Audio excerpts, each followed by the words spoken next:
This podcast is brought to you by Gundog Outdoors and Dakota 283 Kennels. Hi, hunters. Thank you for tuning into the Flush'em and Dustin podcast brought to you by Nick and Tyler, the boys from Ringnecks and Retrievers. In this podcast, we will talk about guns, dogs, gear, and our successes and failures in the field through our combined 40 years of experience. We speak with hunters just like you from across the nation about their days in the field and the many memories they built with their friends and family. We are excited to have you listen. Now let's get to Flushing and Dustin. Hunters, welcome back to another Flushing and Dustin podcast. We got a good guest tonight. He is based out of Colorado. His name's Nicholas.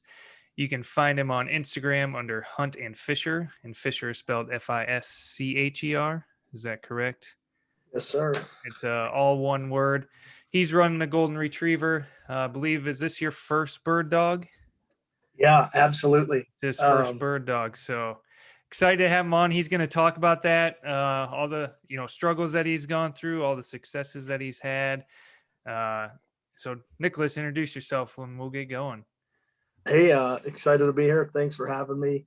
My name's Nick Hontke. Currently out of Denver.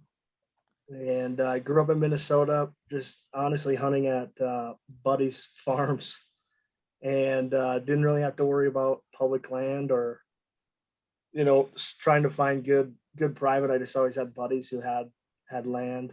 Yep. And that's where I hunted. So now coming out to Colorado, that's not necessarily the case.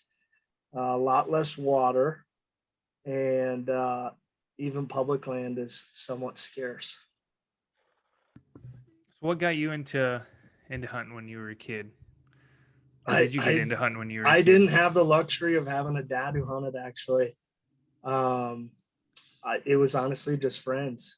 Nice. Come out and, they just picked the field and said they saw a bunch of roosters, so let's go walk a ditch, or let's go shoot some ducks on a Saturday morning. So that's kind of what it was. Very cool. Nice. Yep. So let's start off with a good story. I know we were talking right before Good you logged story. on. It sounded like one popped in your head. So let's hear for it. sure. So I'm in a goose hunting group out here. So I always like to take, buddies, no matter what their experience is. So I took my friend on, I would have to say, his first goose hunt. So he's got a semi-automatic, and we're waiting. Finally, a group is coming in. And for some reason, he didn't have his gun all the way loaded. So they're coming in Nick. And like, yeah, I've been there before. Yeah. So locked up, and I'm, hey, they're coming in. Just wait for me. Kind of trying to whisper, telling them what to do. And all of a sudden, I just hear, and I'm like, and of course they flare, they take off, and I'm like, what the hell are you doing? He's like, well, my buddy's uncle always said, like, when you're walking a field like pheasant hunting, like, just have it back just a little bit. I'm like, dude, this is not the case or time for that. So that was BJ. So we've given him a lot of shit ever since that. I imagine so. Man, I don't know if you've heard our other podcast, but Nick he has a good story of our first year out in South Dakota where Yep. gun wasn't loaded. We got out there, and I'm kind of tell me to hurry the fuck up, basically. Fucking go, come on, what are you guys doing? Like, I chomp at the bit, man. I go, and I was getting ready, and we weren't having much luck out there, and I was like, let's hurry the fuck up and get going. What are you doing? I don't know. He's dicking around. We get in the field. I get my chaps on. Diesel's birdie, and I'm like, all right, we're gonna have a good day today. I could feel it. It's only like 10 minutes in the field, if that. I don't even know. Rooster pops up, maybe 25 yards out. I just pull up, and I'm like, I didn't load my fucking gun. Yeah. Didn't load it. Tyler's like, what are you doing? I'm like, I said, let's go home. I'm done. So we left. I was so pissed off from the whole trip. I'm like, I'm going home. Oh, that was funny. The walk of shame. Oh, man. It was a bad walk.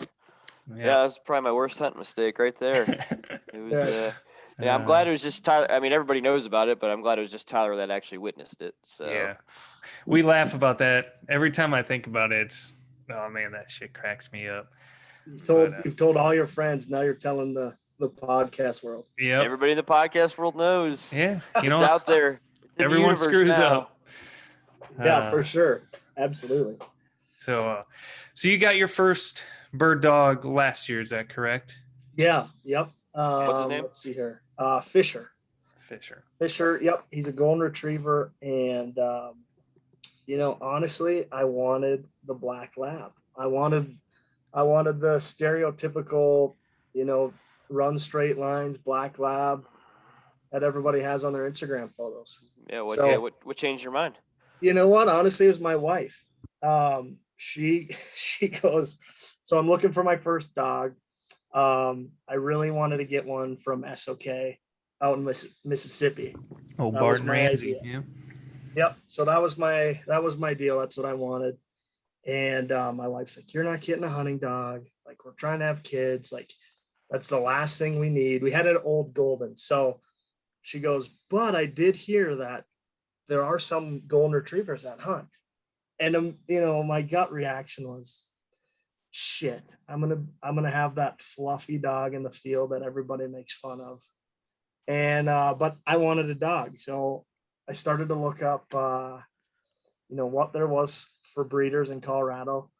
And one of the first ones I found was out of a town just north the metro here in Berthoud. And it's like, okay, I think let's go check it out. So we go up there, my wife and I. Well, first the lady responds, says, "We're doing a training group. We train every Sunday. Come out, take a look at the dogs. She's going to have 2 litters coming up. So let's just make sure, it's a good fit for both sides," which is probably a good idea. So I get out there, and they are running triples to start in a boat, across the pond, up a hill. That's the first. Come back, second in the water. The third one is the dogs swim back, throw one in the cattails. Like, I'm just super impressed, right? I'm like, shit, Yep. This is what I want. This is what I want. I don't have to look any further.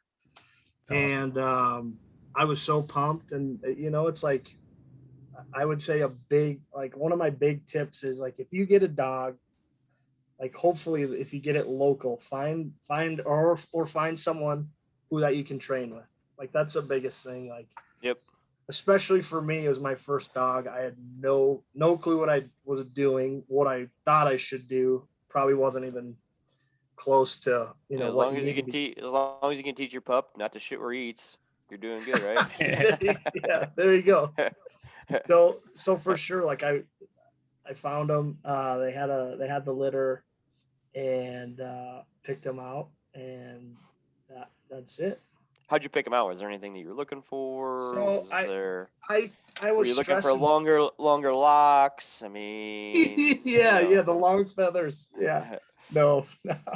Honestly, I stressed out about it a lot. Like, I was, following people on Instagram, so I was messaging them like, "Hey, how do you pick out a puppy?" And it was like every single person was like, "Dude, just go, and one's gonna find you." Like, yeah. Like, don't get the one that's beating everybody up, and don't get the one that's in the corner pissing by itself, like, just everything else. And so, like, it was funny. Like, I asked multiple people, and they all had the same response. Like, dude, if I could pick out, I remember a guy from Brookstone Kennels. He's like, if I could pick out the best puppy in every litter, I could sell them for a lot of money, and it just doesn't work that way. Yep. Yeah, I mean, you don't know when they're that young. Yeah, and my yeah, for sure. My experience with Diesel is I never even got to choose him. Like, I found a kennel I wanted, and I was like, all right, I want first pick of all black males, and he was the only fucking black male. And I had my deposit. There you go. I was like, and I almost didn't get him because he was such a fucking turd. Like, he was the biggest dog, and he couldn't even hardly walk. He would literally. So how they did it is when they did feeding time, they had a cookie sheet, which I don't think is the proper way to do it. This is an older kennel, and they just put dog food on it, and let all the dogs eat. Well, he would literally lay on the cookie sheet, eat one way so nobody could eat, and then he'd get up and lay the other way so nobody could eat. He'd lay and all the food would be underneath him. And I thought, this dog is going to suck. And I was like, well, I'm just going to do it because this is what it's meant to be. Yeah. And, well, he's not a piece of shit. So he's far from it. Yeah. That's awesome. Yeah. It's funny though. I mean, I was stressing out. Like they had 3 females, 3 males. And I was just like, God, what am I going to do? And she's like, listen, just come. The puppy's going to pick you. And it just happened to work out that way too. So I do believe that happens. I've picked out, other than Diesel, I had 2 labs before him, and it was like, all right, this is the dog I'm getting. Yeah. That's how it was with when I picked out Murph as we went up there, and Lola, we picked her out basically before we got there. We knew the breeder pretty well, so she knew what we were looking for. But yeah, Murph, when I first went up there to see him, he first dog that came over to me, and he wouldn't leave my side the whole time I was there. And I was like, well, that's got to be him, And That's so yeah, great. it's crazy how that works, but Still doesn't. Tyler's squeezing his Fuck no, he doesn't. anal glands now. No, that's Lola. Jesus Christ. I have to pop her fucking anal glands every like month and a half. I don't know. I don't know what it is. And it fucking stinks. Like we have to, because otherwise the house smells. It's bad. We're starting to go GoFundMe page for fucking dog diapers. Yeah. I'm so glad I don't have to deal with that. Wow. Oh man. Yeah. I mean, it's not the food. It has gotten better. We did switch to Nick and I did switch to the Scoop dog food. I don't know if you've heard of it. I saw you post it. Yeah, and so we're on what month we on? 2, 3, 2.5, 2? 2.5, I would say. Somewhere around there. 2.5. And it has, with that food, I do feel it's gotten better. It doesn't, like it used to be every month, like on the money, every single month we'd have to take her in. And it was like, she'd move and you'd be like, oh my God, what was that smell? And since we've switched, the smell's gone down, but it still happens. So I do think that food is helping a bit. But I mean, I've noticed Diesel. 1, I think he's leaned up. 2, his coat has just, I mean, it's just transformed. He's just super freaking soft. Yeah, for sure. Nice. So you brought Fisher home. What was your process after that? Oh man. So, I mean, I've relied heavily on this, the breeder and the training group. And so the next week brought him back, had him chasing clip-wing pigeons and, obstacle course, trying to build up confidence, everything like that. And that's kind of where it started. It was either the first or second week. We're there in the group and we've got every puppy. First, they just do, all right, 1 clip wing, let all the puppies go, let them chase it around. The ones who aren't sure, they can, then you break them off and they can do their own group. But I think it's almost like a competition when they see them chasing the clip wing around and the other ones want it. So that's where it started. But that first or second week, I'm with the lady. Her name's Erica, and it's just like one-on-one now with the pigeon. And we actually had 2, so he's chasing 1 and we lost track of the second one. And so I'm over there like kicking in the long grass, like trying to look for it, and she just comes over and just slaps me. It's like, what the hell are you doing? Like, your dog's nose is so much better than any, like, just let your dog do this. I was like, well, I just didn't want him to get away. So I just make a lot of, funny, dumb mistakes like that all the time. But who doesn't? Yeah, for sure. I mean, still make mistakes now. Tyler, we can't hear you. I always forget to turn myself off mute. Yeah, I mean, so did you go up there? Like, how close is this kennel? It sounds like you almost went up there on a weekly basis. Yeah, so that's what it is. I mean, like the first year is, they train every Sunday. So like literally it's from the puppies all the way to like the 13-year-old veterans, right? Like everybody runs. It's just kind of specific to what their ability is at that time. So like that first year, I maybe missed 2 Sundays the whole year. It's like Nice. I was lucky because we hadn't had our son yet, so I had the free time. Yep. And it's everything from that to then you graduate to then we're doing retrieves on a long cord, and once they're getting that down, then you start shooting a gun in the distance, and then it moves to let's see here. Then it moves to all the way to sit on the flush, and the older ones are doing doubles and triples. And so luckily, like this lady has 70 acres, so there's pen birds. So we'll do chuckers and then pheasants, and it's a great way to get ready for the season. Jeez, you found a jackpot. Nice. There's not a place like that around here I know of. I'm so lucky. Especially my first dog. Like my next one, I probably wouldn't have to go as much because I got an idea of what I'm doing. But Yep. Just the resource, it was just so man, helpful. So And some of the people, they're on their like 5th or 6th dog from this lady, right? And they've been doing it for 35 years. So the drive and everything coming out of these pups, great. Did you have to build that up? Like, oh man, how? My wife was like, you need to get a golden retriever because she thought he'd lay around on the couch, and I got a fire breathing swamp collie, man. Like it's crazy.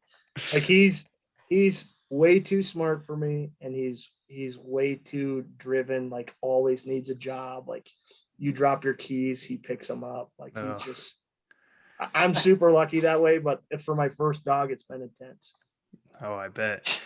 So did they give you like homework to do so do you live like in it's like yeah, yep, I live in the city. So like what do you do during the week? Obviously that dog, it sounds like it's full of piss and vinegar. Yeah, so like I'm lucky, like I kind of work for myself, so I take him with me almost everywhere, like in the truck with me, take him to job sites. We can always mix in 15 minutes here and there. It's been super hot, so we've been swimming a lot lately. Yeah. Yep.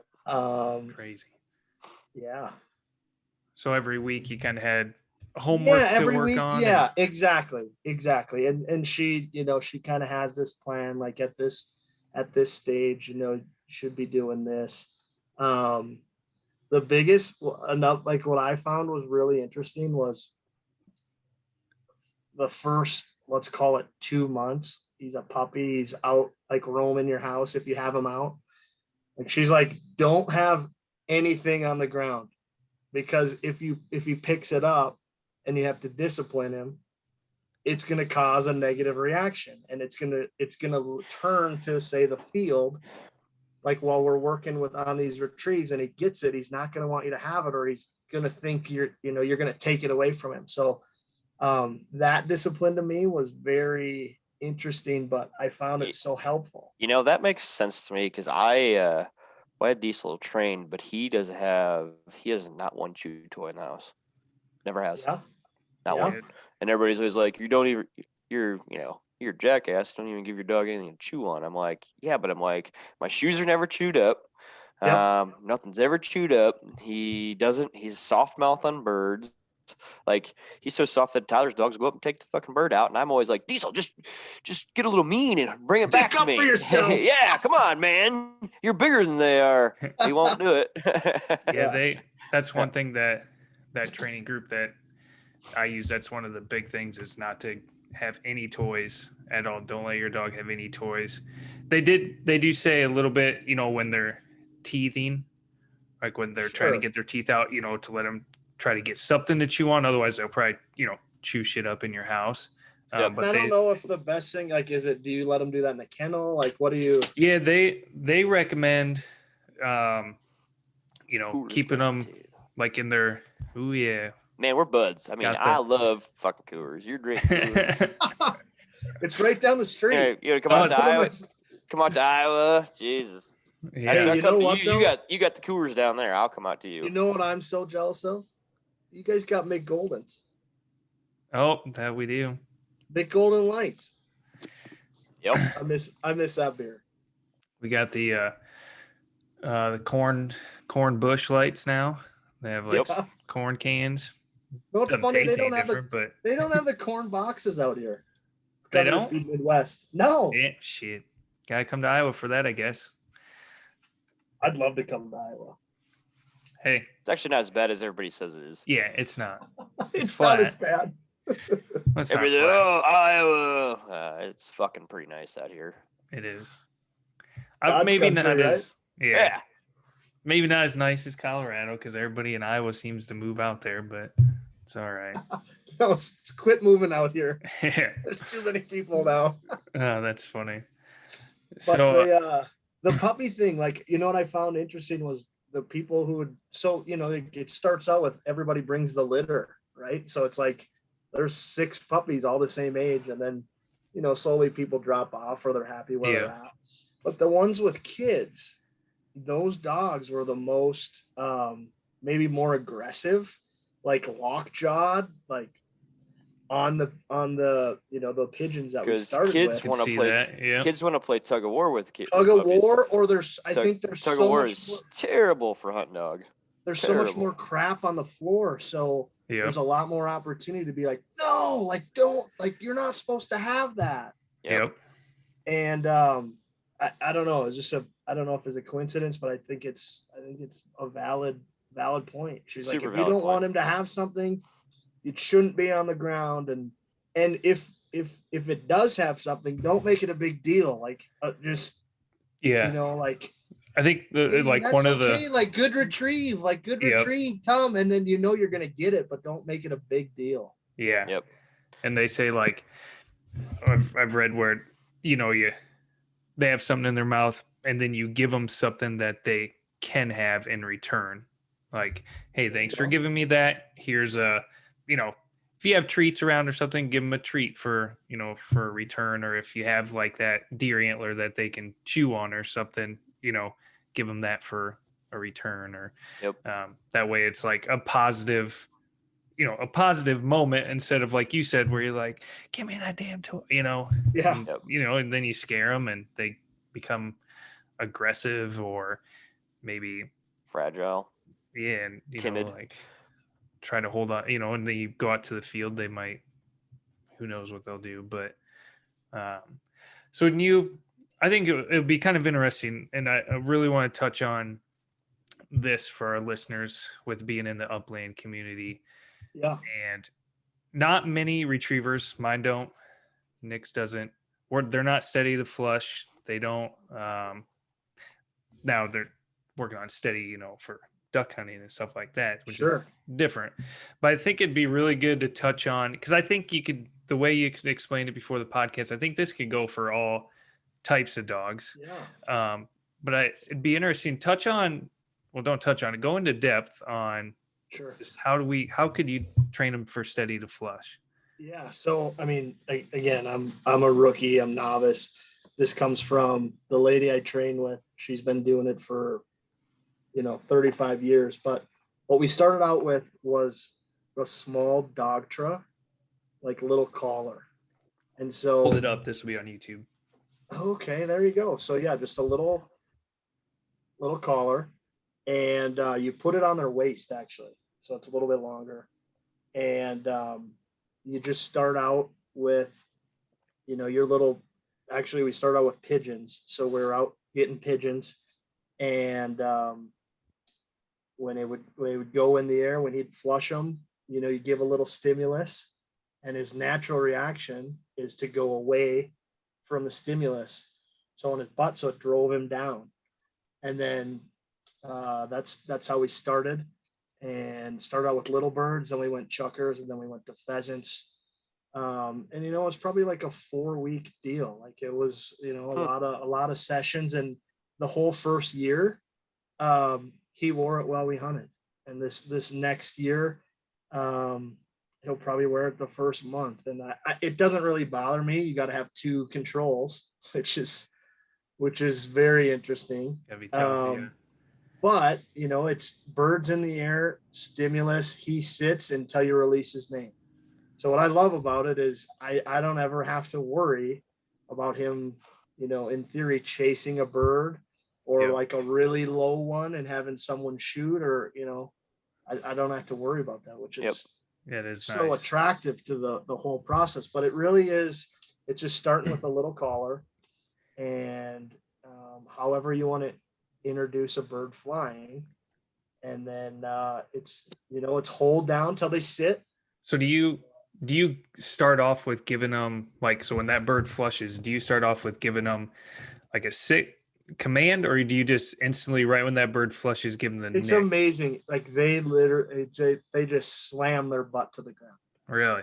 Is It's is like your whatever it is right on the waist, and it's just that pressure, and they just like, wow. so is the are the prongs on that on the top of the dog or on the bottom On the side? top, on the top of It's the, like right so on the like, spine. yeah, so like his hips, if his, I don't know how to, if his Why don't hips you, are why don't you right demonstrate here. on yourself? Yeah. Yeah, exactly.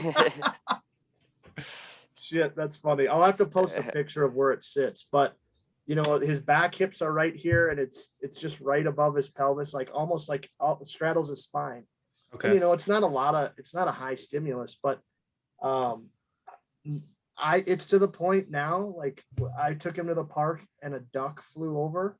I'm not even kidding you. And I just fake like, I was eyeing it up, and I looked over and he sat. He That's was cool. sitting. So it's like, like right out the gate, a bird flying, he knows he needs to sit. With goose and duck hunting, I haven't found that it's an issue at all. Yeah. And really, because I don't want him to go till I release him on his name anyways. Yep. Yeah. So There did you go, it Tyler. That's something for you to work on now. I don't know. My dogs seem kind of old. They've seen too many birds flush, I think. But here's the thing too. So when you do this and you start going, don't only put this on your dog when you want him to sit on the flush. Like take him hiking and wear it, and don't even use the stimulus. It's just so he doesn't get in the habit of like, oh, when that's on, then I have to sit. Yeah. And when it's not on, then I don't have to sit. Like it just, your first whatever year you're training with him with it. Yep. Yeah, that's interesting. I might have to. I don't know if I'll do that with these dogs. They're pretty for the pheasant field. I think they're pretty set in their ways, but might clean out Lola's anal gland if you fucking shock her once there. Yeah, that's true. I might have to try that. little stimuli back there. Yeah. That'd be interesting. A bunch of fucking shit comes out. Ugh, God. So how long did it? I mean, do you feel pretty comfortable? So when you're doing training sessions now, how? So I haven't done a live bird probably in 2 months, but yeah, he's pretty much got it, and we'll August and September kind of before, like, haven't been able to hunt in September. So, we'll do birds, we'll train with it on and see how he is. And if he's nailing it every time, then you don't have to have it. Yeah. All of her dogs do this. It's incredible. That is awesome. That is incredible. That's really cool. My next slab I'm going to get from and if you want to look it up, it's called Iowa Pointing Labs. It's where I plan on going. Okay. And they have a whole program, I don't know, it's 6-week fucking deal. You run your dog through, or not 6-week. It's like 4 or 5 months, maybe 6 months. You run your whole dog through this whole training session, get them ready for competitions and stuff. And with having 2 kids, it's just what I'm gonna do. I don't have time to go out and train myself every day, a new puppy and stuff like that. So that's kind of what I plan on doing for right now. See, I looked them up and see what you think about them too. It's pretty good website. Yeah, I'll take a look. You know what a collar combination would work good for you is that Dogtra T&B dual. Because it has 2 different collars, but it's on the same controller. So as long as you make sure you put the right color on, and know which one it is, that'd be a really good collar to use for that, because it's one handheld button. And I know some guys like Ryglen Gun Dogs who we had on here. He runs little Cocker Spaniels, and they do, and other guys that have retrievers. And I thought that's maybe what you were gonna say is they use whistles. So like when the Okay. bird flushes, they whistle, make Sure. them whistle sit. Uh-huh. I think that'd be super hard. I like how yours the dog just knows when it flushes. There's no like command. It just But he can't chase a bird. Yeah. right. And That's I what I'd think want I'd to. forget to I'd forget to freaking whistle. I mean, half the time I miss Right. the bird Yeah. anyways, so I'm too Yeah. focused on that, and I don't always have a whistle in my mouth either, so I think the way you did it, I think that'd be Yeah. pretty legit. I'd like to see I mean, that. it's really cool to see.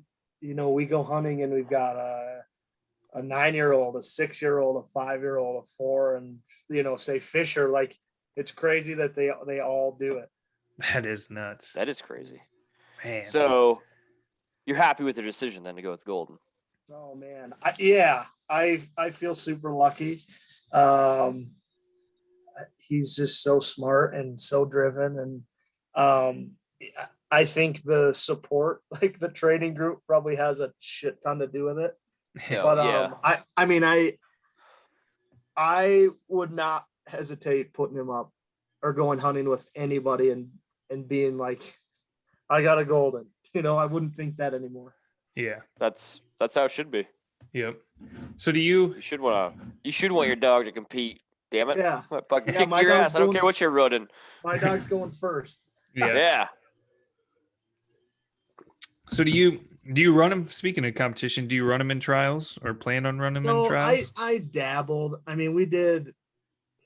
I've done 3. He did the starter thing, got it passed. It's a big commitment time wise. Like those days are insane. They are. They take it so serious. You run for a minute 30, and it's like, cool. Now what am I do for 4 hours till we do the water session? It's like, it's just not for me. If I'm gonna waste a whole day doing something, it's not gonna be that. And Yeah. it sucks because he's really good, and someone could probably make him, give him the master title and everything. It's just a lot of time for I've been something. there. I've done it. I didn't put a master title on diesel, but same thing you did. I did started and then I did seasoned, and it just is. It's so like I was traveling to fucking Illinois and Wisconsin. I'm like, and it just got to be enough. And then you figure in the hotels and the gas, and it's like, Yeah, geez. and you know what? Like I was looking around, I'm like, God, this is such an older crowd, but it makes sense. It's their hobby. Yeah, Yeah. and Like Yeah. they just train specifically to run those straight lines and do that, and it's like I don't know. have the desire to, I think, do that anymore. I do like everything that Diesel can do because he can do like some of the hand signals and shit. I've only used it once in hunting and it actually worked, and it was super cool, right? Yeah. But other than that, I mean, it's just my dog. I wish he could do all that, but I'm not gonna go and run the titles anymore. I don't care if he has a title on him. Yeah. And you wonder, like, all right, these dogs are really good at these certain things. Are they good hunting dogs? Like, can So they find them? it doesn't always equate that way. And We actually like, talked about that on a show. Like you got these Okay. dogs who only know one thing, one speed. I gotta run straight till I smell this scent, or I gotta do this till I smell this scent, and then they hook, or I gotta go straight to my owner blows a whistle, and that doesn't necessarily equate to Bird wild in the birds. field. Yeah. Right. Yeah. Like, can your dog find a bird in this field? Like, can he put him Yeah. up? 600 And, acre like, field, Like I get the whole part, like the titles and that boasting your chest a little bit. Like I totally get that. And I get you could get sucked in, but it's a lot of time. It is a Yeah. lot of time. I'd rather just I personally just bought training ducks myself. I just bought 3 of them, from the training crew, and I'm like, I'll set up my own little scenario. It's like you said that I don't want to. Well, one, I'd have to take 2 dogs, and my gosh, I'm not breeding them or anything, so the cost to to run them, and then like Nick said, you're driving all over hell just to run these tests, and I get it for, like I said, Hey, for some what are you people, doing? it's the right thing. And Come here. just people have asked me if I'm ever going to do it. And I might do like I said, a started one eventually down the road, maybe my next dog or something. But Yep. I just don't have the desire. And say hello. Say hi. Say hi. Say hi into this.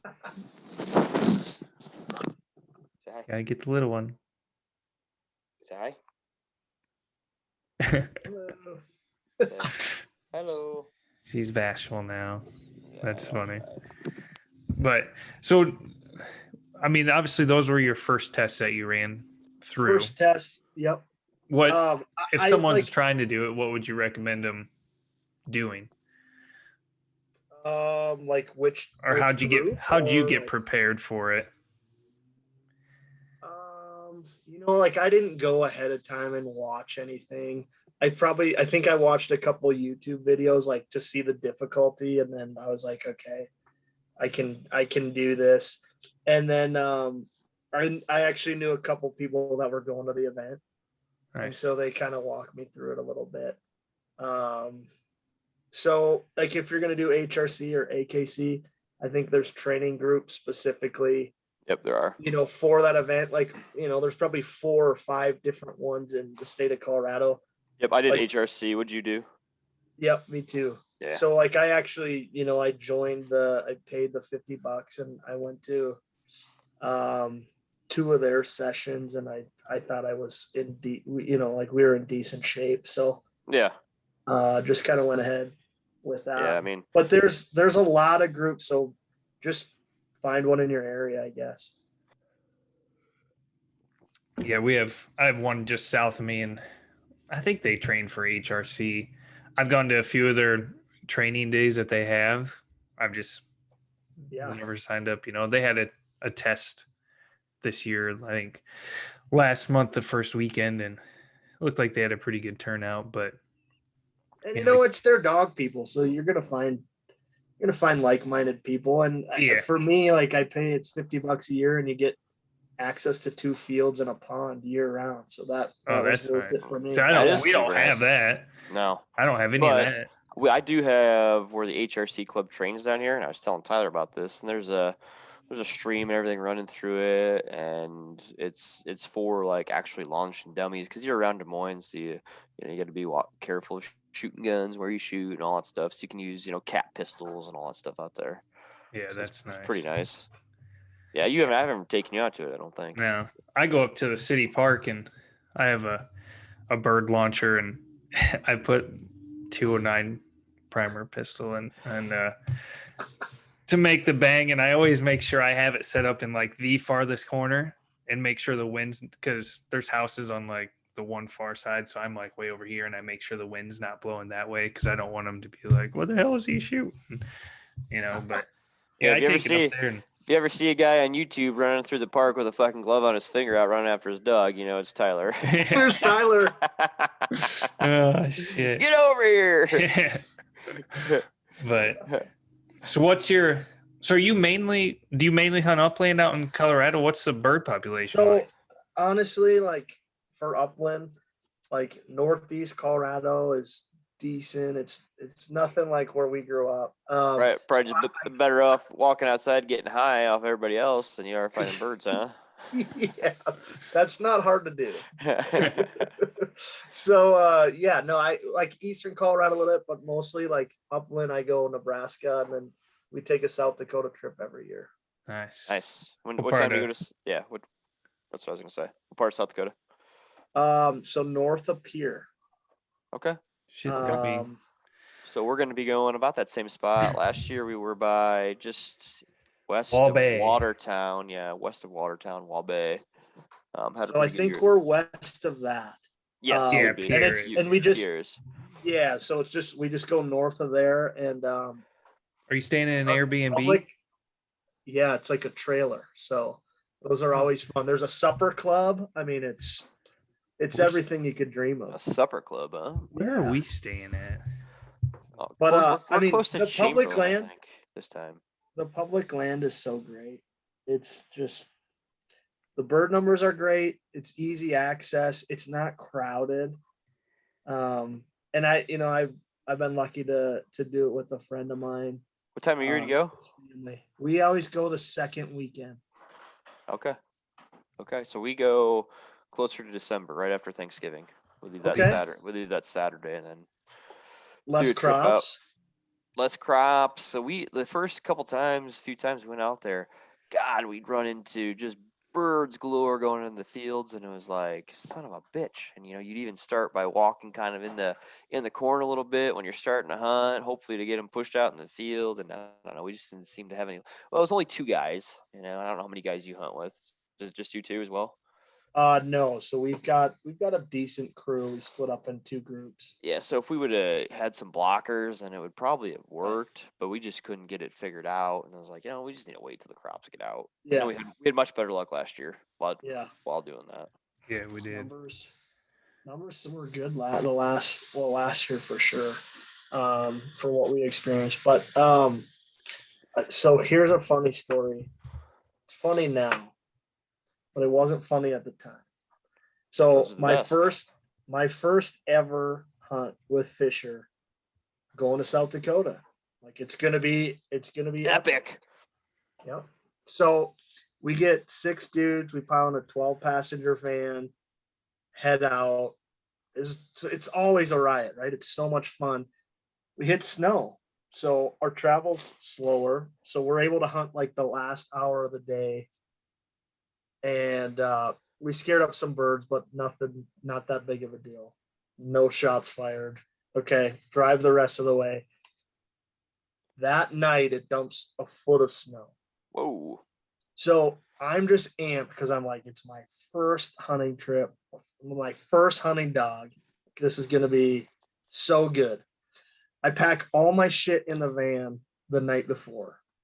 Well, it's like 4 degrees overnight. So all my fucking collars froze. Battery's dead. So I get to the field. I put all his shit on Fisher. Like I get his cape on. I'm like, this is it. Like this is what I've been training for. This collar's dead. So now what do?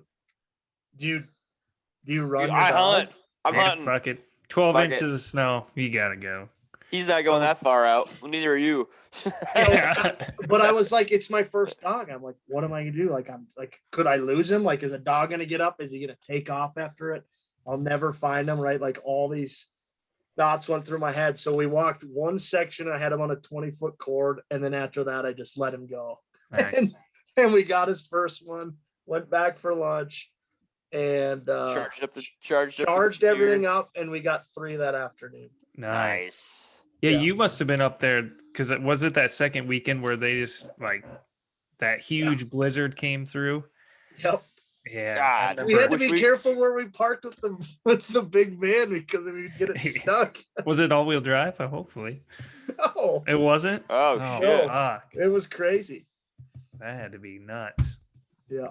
That's a good idea. It was like you just think the stars are gonna align. It's a first trip, hunt, like everything's gonna be perfect, and it was like the complete opposite. That was our first trip with Diesel. 1 bird, fucking 4 days, and then I didn't load my gun. That was our trip, first with Diesel.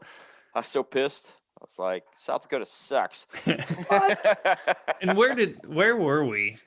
We were in Winter, South Dakota. Winter, not recommended. It was not good. So that's where we first stopped because it was so slow going there. Yeah. That we're like, let's hunt an hour, and we hunted around there. I tell you what, there's a shit ton of birds down there on private ground. That's what we found. Like the public, the public was just matted down. It was. Yeah, people must just run races in that public ground. We were in public and birds were getting up way in the distance, but it was all public or private fields. Yep. Yeah, there was one field I don't know how many birds we saw, but we were sitting on a gravel road and they were just back and forth, and then they'd come out behind us, and I'm like, so we actually tried to pull it where we parked the truck on the far end, and there was like a group of trees. We went and sat, and we said, "All right, these fuckers run out. We're just gonna try Because they're to in the get them here." ditch, you know, like They never even came. It's like they knew we were sitting there. yeah, they flew behind the truck. They were literally crossing right where those trees were. We're like, God, we'll just go sneak up in there, you know, sit up in there. Next thing you know, they're flying from behind the fucking truck. It's like, Jesus Christ. They waited. They saw you get into position. They Smart saw, or sons of bitches. they're hearing. They knew that. Something's over here. It's like, jeez. Yeah. It is funny the difference between wild and pen raised birds, huh? Oh yeah, big difference. Such a difference. I feel like for like novice, I feel like a 20 gauge is a game farm and a 12 gauge is a public field. Yeah, you need that extra distance in the public land. Oh yeah. For novice, for sure. Yeah, I still do. But whatever. 16 gauge works. That's what we started using recently. Yeah. Yeah, we got the A5 Sweet 16. Yeah, the gold, that's sweet. Oh man, it is so nice. So nice. And it's so light. You just load up on shells early, or how do you? We go Boss ammo, yeah. They always have 16 gauge. Never had an issue getting any from them. Nope, probably 12 gauge. Get ready to probably buy another 100 here because you never know. Yeah, I know 12 gauge they sometimes run low on, but yeah, 16 gauge last year. What, Nick? You bought 100. I bought 100, and yeah, I think I bought 150 total last year, or 140, whatever they come in. 140 because they come in 20 per box. Yeah. So what shot do you guys use for pheasants? So I think those are fives. 16s are fives, I believe. And I honestly think you could use 7 in those. They had a shit ton of knockdown power. I mean, the bird was just, when you hit it, it just crumbled. Tyler's speaking from when I shoot, not when he shoots. He misses all the time. Hey, you know what's funny? Is I hit, no shit, I was shooting 7-shot, and I had a quail get up like, that thing was at least 30 yards out.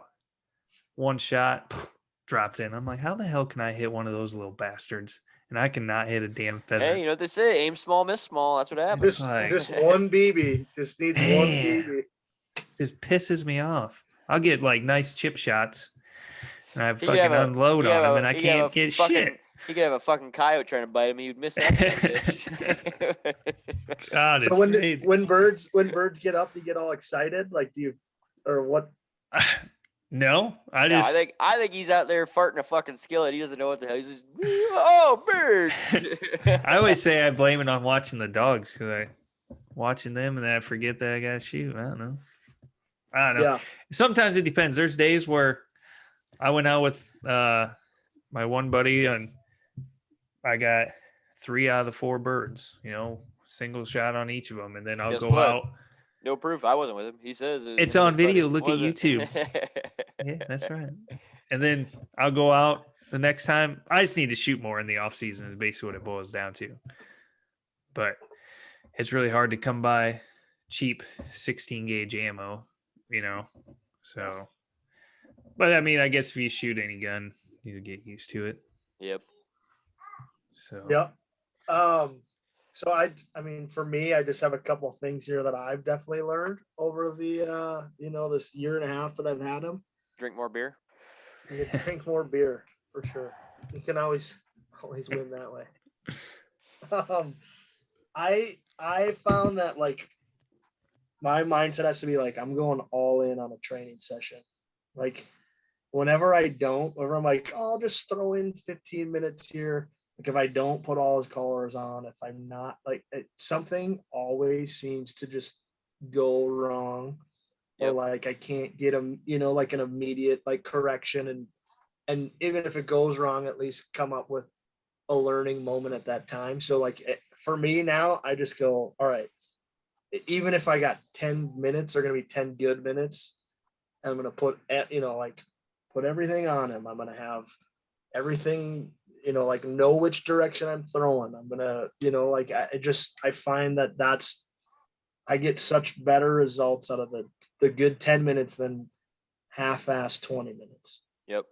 That's good advice. Yeah, I agree with that. I with the dogs now, I actually have like a little well, since I take them up to the park, my training area, I have a little trailer or a little wagon that I pull that I just leave, and I got a bag in there that has like all their bumpers, and I put my whistle in there and it has everything. So that way, like, because I was finding that I'd always forget a whistle or forget Yeah, something. same. And then I get up there and I'm like, God damn it.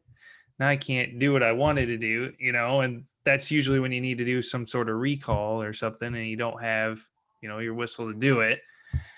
And yeah, so I got a little, well, I don't even know what type of wagon it is, just a little garden wagon, that I pull up that has my place boards in it and can hold my bird launcher and have a little bag that has all my bumpers in it and the whistle and their collars and leashes and all that stuff. Yeah, I'm the same. Like I would forget a whistle, or I don't, like multiple bumpers. Like there was always something in it. So like same thing. Vest, I always have everything. Yep. We're working on hand signals now too. So every time we start something, it's a single whistle with just a nick of stimulus, and it's like I would forget the whistle and I wouldn't do that, and then that it's just like, God, what the hell am I doing? So that was one thing. Always, like, for me, like, it's hard, like, because I like, you see like 4-year-old dogs and they're able to do all this. Like I just, like, it's hard not to want to hurry and get there. But for me, like, all right, I gotta master this before I move on.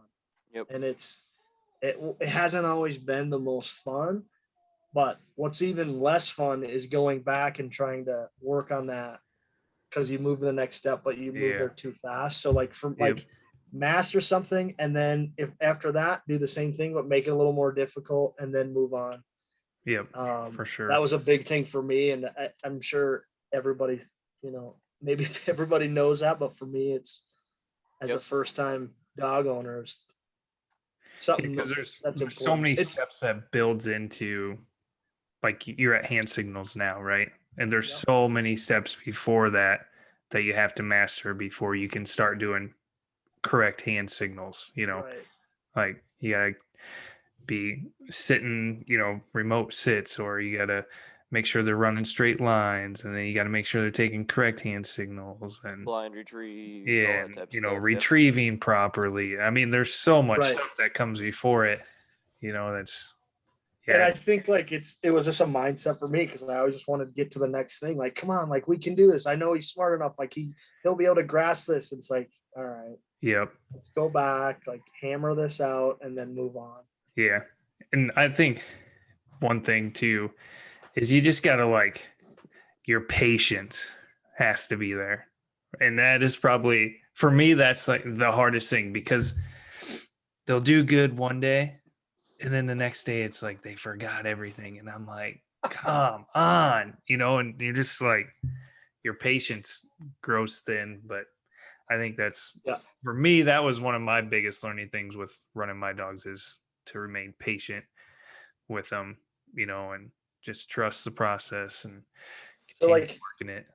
like when your dogs learn something, they kind of have this reaction almost, and you can kind of see them like looking like that. Used to frustrate the hell out of me. Now I kind of laugh at it because like, you just do it so much, and then you're like, okay, at least he's like, you can almost see his train of thought. Like, I want to do it, but I don't like, you're like I laugh at it now because I know that it means I'm teaching him something new, but it used to just frustrate the hell out of me. Yeah. I was just working pile retrieves, or whatever you call them. And so we worked on 2 bumpers, and we got the dogs past the 2 bumpers, and then I went to 3 with Murph, and he knows what he has to do, right?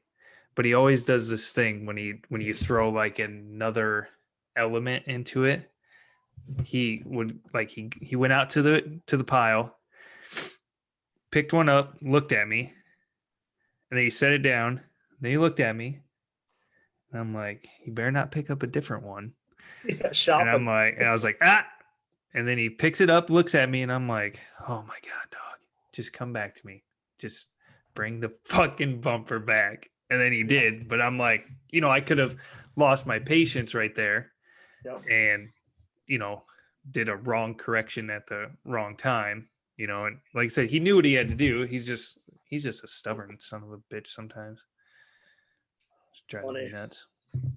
It's a crazy process. I mean, it's hopefully everyone has the experience to go through it, or gets the opportunity to go through it. I mean, like it's definitely a crazy experience. The first one's crazy. Yeah. Yep. Yeah, I think, it's always fun. It's always watching your dog improve and whatnot. It's always a good time.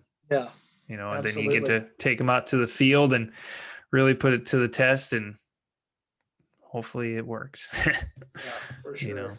But so like a funny example. So our first hunt this year was South Dakota. Collar batteries froze, run into that. My last hunt, this group was going out to eastern Nebraska, and like Himmin and Han, like, I don't know if I can go. They went Thursday to Sunday. I was like, I think I can go. It's like the last weekend of the year. I was like, all right, I'm going to come up just Thursday. So I leave at 4:30 in the morning. I get about an hour out. I get a speeding ticket. I'm like, okay, just be positive. Like, this is still going to be a good day. It had snowed like 4 or 5 inches the night before. So perfect. I always love that. At least you can see tracks or something if you don't put any up. So get there, and we had the most epic day ever. We shot a 4-man limit with four by 2:00, all public land. Like, it was so great. That's and awesome. it's like 6 years, once every 6 years, the stars aligned, everything was great. And I was just so happy because we actually put up, and I shot like a man limit, myself, just Fisher and I. It was okay, everything we're doing is working out, and it's just so rewarding to have a day like that. That is awesome. That's awesome. That is man. really cool. We usually try to keep them at an hour. So tons of information. Obviously, I think we can have you back on maybe after that during the season sometime to give an update on, how everything's progressing with Fisher. We'd love to have you back on. And I mean, talking about if people are on their first one, it's frustrating. Just keep working through it. Count on other people, like reach out. I think that's the biggest thing, is don't be afraid to ask for help. And for sure. It's very rewarding. I appreciate you guys having me on. Yeah, for sure. Yep. We'll bring you back on later in the season. So again, thanks for coming on the Flushman Dustin podcast. All right, have a good one. Have a good night.